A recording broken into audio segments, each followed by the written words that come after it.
सबसे पहले तो मुझे इस शब्द से आपत्ति है योजना, क्योंकि महिला सम्मान योजना नाम की दिल्ली सरकार की कोई योजना है ही नहीं।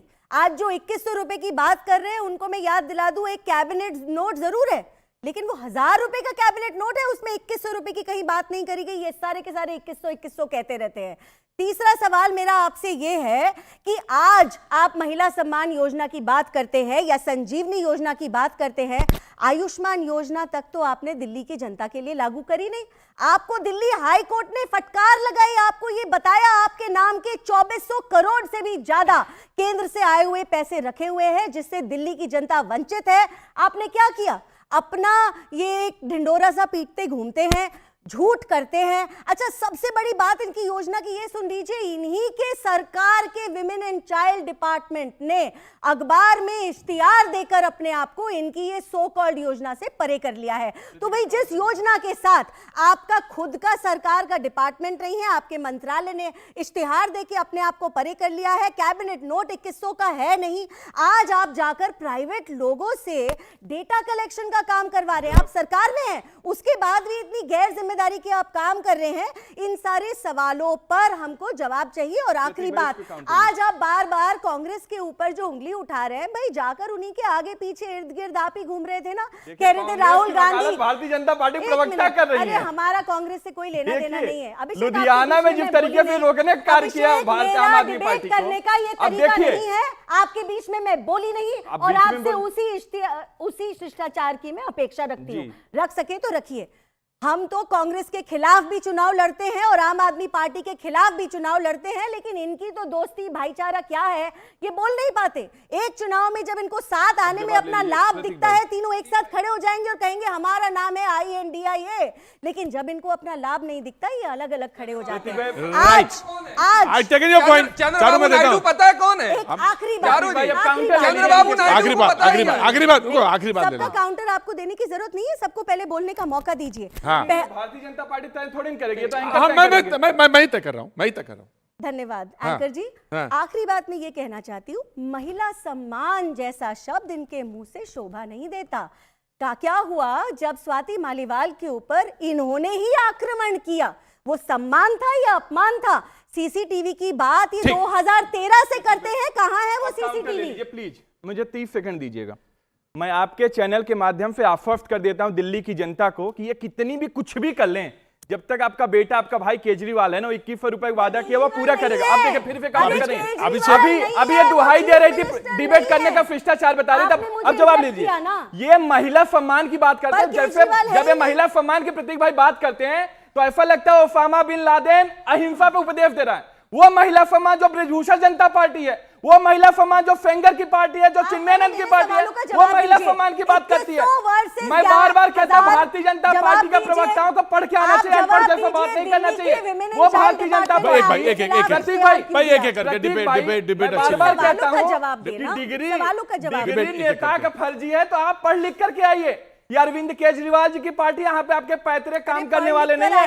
महिला सम्मान बार बार अभी आपने दिखाया, मैंने सुना आपने दिखाया, केजरीवाल ने बोला हमारी सरकार बनने के बाद हम 2100 रुपए देंगे। अच्छा, नहीं भाई इनको दर्द क्यों हो रहा है? उन्होंने बोला सरकार बनने के बाद संजीवनी योजना लेंगे।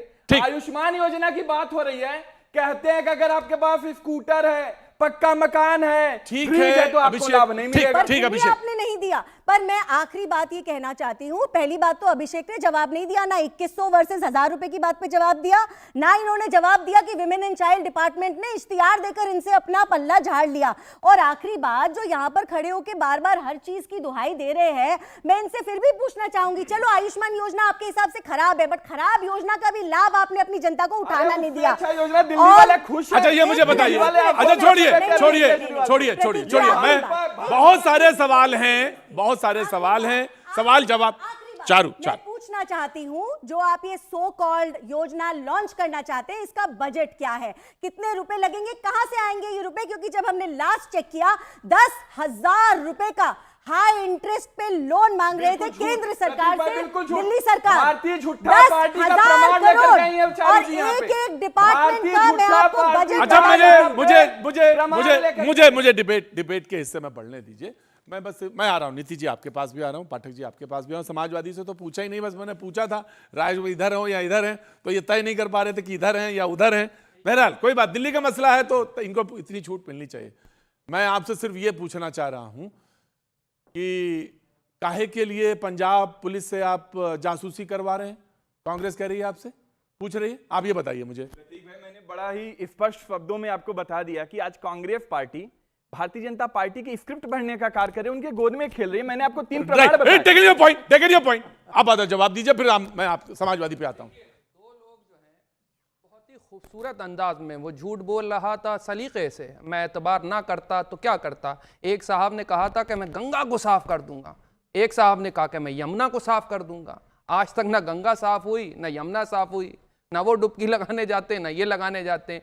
अगर दिल्ली की सड़कों के प्रतीक भाई बात करें, बड़ा विकास, मैंने ये पूछा, तुम्हारे नेता ये कह रहे हैं जासूसी करवा दे, मैं वो सवाल है, वो तो मुझे मालूम है गंगा भी और यमुना भी। थोड़ा सा अब इतनी कलई इन लोगों ने आपस में दोनों ने जो है मैच खेला है, अब हम भी थोड़ा सा इनकी उजागर, ज्यादा टाइम नहीं है, नहीं ज्यादा टाइम नहीं है, वही मैं कह रहा हूं। हाँ। दिल्ली की सड़कों का जो हाल है वो दिल्ली की जनता जानती है, और जितना एक्सपीरियंस नेता, जिन्होंने 15 साल दिल्ली के अंदर शासन करा, जितने तजुर्बेकार नेता इस वक्त कांग्रेस पार्टी के पास हैं, वो इन दोनों पॉलिटिकल पार्टीज के पास नहीं। वो दिल्ली के नफ्स को समझते हैं। और ये आप कहते हैं इधर खेला खेला, वो कहती है वेंटिलेटर पे है। अब आप जवाब दो, वेंटिलेटर में है, वो कह रही वेंटिलेटर में है। वेंटिलेटर पे तो ये भी बहुत सी जगह पर हैं, ये गुजरात में भी गए थे, उसके बाद क्या हुआ? दिल्ली के अंदर, सुन लीजिए, दिल्ली के अंदर 2 लोग जबरदस्त तरीके से जुमलीबाजी करते हैं, एक केंद्र में है और दूसरे दिल्ली के अंदर है। जरा सा कुछ होता वो भी आकर कलेजा फाड़ फाड़ कर वो एक ही को बता रहे हैं, वो एक ही को बता रहे हैं। नहीं 2 है तो 3 13 बता रहे हैं। अरे नहीं, वो 2 है, मैंने आपको उदाहरण दिया। राइट, ठीक है, मैंने आपको उदाहरण दिया। मैं डिबेट में आगे बढ़ता हूं। Samajwadi party very quick. प्रत्येक जी, अगर 2100 रुपए देने का चुनावी घोषणा पत्र जारी किया आम आदमी पार्टी ने, तो भारतीय जनता पार्टी को 2014 का घोषणा पत्र एक बार पढ़ना चाहिए चारों जी को, जिसमें लिखा गया था कि 2 करोड़ रोजगार देंगे। अगर उसको आप इनलीगल मानते हैं, उसको चुनौती देते हैं, उसकी जांच होनी चाहिए, तब तो प्रधानमंत्री को सजा हो जाएगी। 20 करोड़ रोजगार नहीं दिया आज तक। इसके अलावा जब हम एमएससी गारंटी की बात करेंगे तो 2019 में आ जाएंगे। किसानों को आश्वासन दिया, पूरे देश के 80 करोड़ से ज्यादा किसान है इस देश में, उनसे मिलके बोला कि आप यहां से चले जाइए और हम आपकी एमएसपी गारंटी कानून बनवा देंगे और आपकी आय दोगुनी कर देंगे। आज तक नहीं किया। उन्होंने धोखा भी दिया और इस देश के किसानों को धोखा दिया, और उस पर अगर केस चलेगा तो क्या होगा? अरे हम तो बस प्रधानमंत्री जेल में चले जाएंगे। हम तो बस अगर इतना ही संवेदनशील आप चुनावी घोषणा पत्र को लेकर हो जाए, तो भारतीय जनता पार्टी को एक नेता नहीं बचेगा जो जेल में ना हुआ। अरे हम तो बस आपसे धर्मेंद्र जी ये पूछ रहे हैं कि कांग्रेस में और आम आदमी पार्टी में कौन झूठ बोल रहा है? नहीं, अब झूठ बोलने वाला बताएगा ना, मैं थोड़ा ना बताऊंगा। अच्छा, अभी नहीं, तभी तो मैं कह रहा हूं कैसे फैसला हो। जी